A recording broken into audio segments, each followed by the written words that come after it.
Hi everyone, we're reading chapter 25 of James and the Giant Peach. Oh, we're almost done, we're not far. Okay, ready? Chapter 25. James didn't want the earthworm and the centipede to get into another argument, so he said quickly to the earthworm, "Tell me, do you play any kind of music?" "No, but I do other things, some of which are quite extraordinary," the earthworm said. "Such as what?" said James. "Well," the earthworm said, "next time you stand in a field or in a garden and look around you, then just remember this, that every grain of soil upon the surface of the land, every tiny little bit of soil that you can see, has actually passed through the body of an earthworm during the last few years. Isn't that wonderful?" "It's not possible," said James. "My dear boy, it's a fact." "You mean you actually swallow soil?" "Like mad," the earthworm said proudly, "in one end and out of the other." "But what's the point?" What do you mean, what's the point? Why do you do it?" "We do it for the farmers. It makes the soil nice and light and crumbly so that things will grow well in it. If you really want to know, the farmers couldn't do it without us. We are essential, are vital. So it is only natural that the farmer should love us. He loves us even more, I believe, than he loves the ladybird." "The ladybird," said James, turning to look at her. "Do they love you too?" "Oh, I'm told they do," the ladybird answered modestly, blushing all over. "In fact, I understand that in some places the farmers love us so much that they go out and buy live ladybirds by the sackful and take them home and set them free in their fields. They are very pleased when they have lots of ladybirds in their fields." "But why?" asked James. "Because we gobble up all the nasty little insects that are gobbling up the farmers' crops. It helps enormously, and we ourselves don't charge a penny for our services." "I think you're wonderful," James told her. "Can I ask you one special question?" "Please do." "Well, is it really true that I can tell how old a ladybird is by counting their spots?" "Oh no, that's just a children's story," the ladybird said. "We never change our spots. Some of us, of course, are all more spots than others, but we never change them.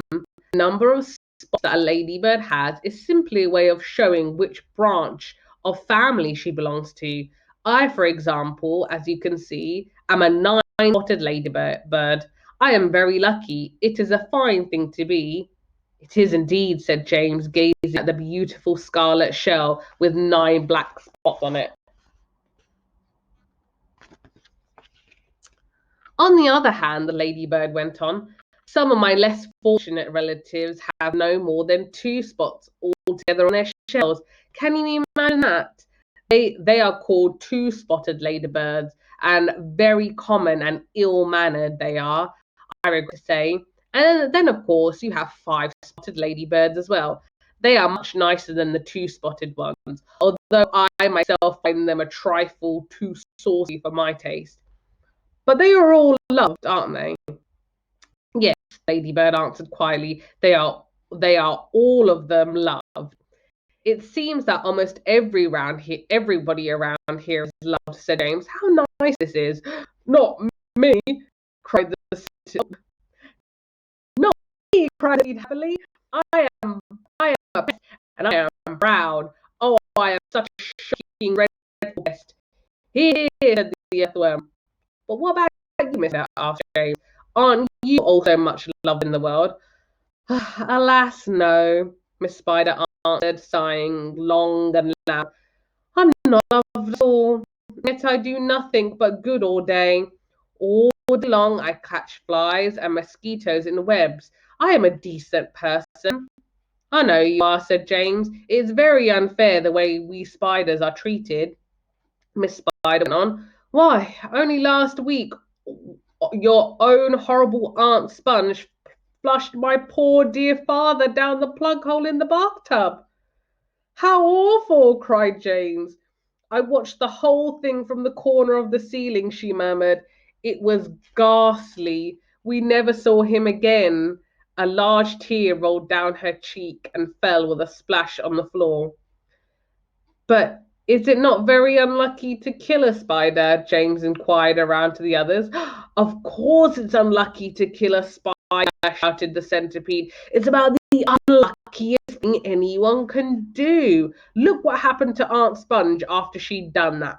Bump. We all felt it, didn't we? As a peach went over her. Oh, what a lovely bump that must have been for you, Miss Spider. It was very satisfactory, Miss Spider answered. Will you sing us a song about it, please? So the centipede did. I'm not going to sing this part because I can't sing. Okay. Aunt Sponge was terrifically fat and tremendously flabby at that. Her tummy and waist were soggy as paste. It was worse on a place where she sat. So she said, I must take myself flat. I must make myself sleek as a cat. I shall do without dinner to make myself thinner. But along came the peach, oh, the beautiful peach, and made her far thinner than that. That was very nice, Miss Spider said. Now sing about Aunt Spiker. With pleasure, said the centipede, grinning. Aunt Spiker was thin as a wire and dry as a bone, only drier. She was so long and thin, if you carried her in, you could use her for poking a fire. I must do something quickly, she frowned. I want fat, I want pound up upon pound. I must eat lots and lots of marshmallows and chocks till I start bulging all around. Ah, yes, she announced, I've sworn that I'll alter my figure by down. Cried the peach with a snigger, I'll alter your figure, and ironed her out on the lawn. Everybody clapped and called for more songs from the centipede, who at once launched into his favourite song. Once upon a time, when pigs were swines, and when monkeys chewed tobacco, and hens took snuff to make themselves tough, and ducks said quack quack quacko, and porcupines drank fiery wines, and goats ate tapaki. I don't know how to say that. Tapioca, that's it, sorry. And old Mother Hubbard got stuck in the. Look out, centipede, cried James. Look out! That was a fun chapter. I wonder if there's actually a video of them singing this. We'll have to look it up. Okay. Nice seeing you all. If you like the video, make sure you like and subscribe. Lots of you are not subscribed. Okay. See you later. Bye.